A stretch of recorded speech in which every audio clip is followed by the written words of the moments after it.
ময়মনসিংহের হালুয়াঘাটে কড়ইতলী ও গোরাবারপুর স্থলবন্দর দিয়ে ১৬ দিন ধরে ভারতীয় কয়লা আমদানি বন্ধ করা হয়। এতে ক্ষুব্ধ প্রতিক্রিয়া জানায় ব্যবসায়ীরা। পাশাপাশি ভারতীয় কয়লার দাম কমানোর দাবি জানান তারা।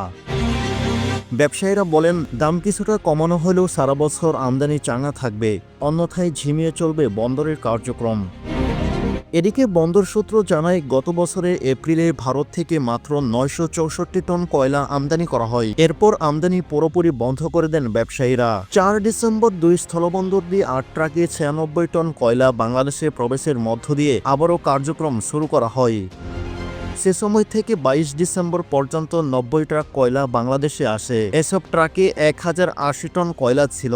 এরপর বড়দিন ও নতুন বছরের কয়েকদিন ছুটির কথা বলে রপ্তানি বন্ধ রাখে ভারত। অন্যদিকে কড়াইতলী গুবরাকুড়া আমদানি রপ্তানি গ্রুপের সাধারণ সম্পাদক অশোক সরকার গণমাধ্যমকে বলেছেন, ভারত থেকে প্রতি টন কয়লা কেনাসহ সব মিলিয়ে খরচ হচ্ছে ১৮,০০০ টাকা।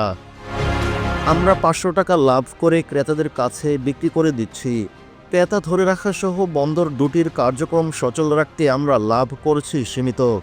তবু ২২ ডিসেম্বরের পর থেকে বড়দিন ও নতুন বছর শুরু হওয়ায় কয়েকদিন রপ্তানি বন্ধ রাখার কথা বলে এখন পর্যন্ত রপ্তানি বন্ধ রাখে ভারতীয়রা। এজন্যই ঝিমিয়ে চলছে বন্দরের কার্যক্রম।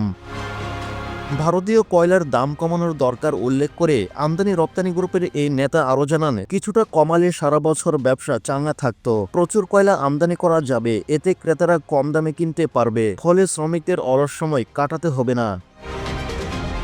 এ বিষয়ে হালুয়াঘাট স্থলবন্দরের রাজস্ব কর্মকর্তা তমাল কান্তি বলেন, গত অর্থ বছরে কয়লা আমদানি খুব সামান্য হয়, তবুও ২০ লাখ টাকার মতো রাজস্ব আদায় করা হয়। সারা বছর আমদানি রপ্তানি চাঙ্গা থাকলে রাজস্ব আদায় বৃদ্ধি পাবে।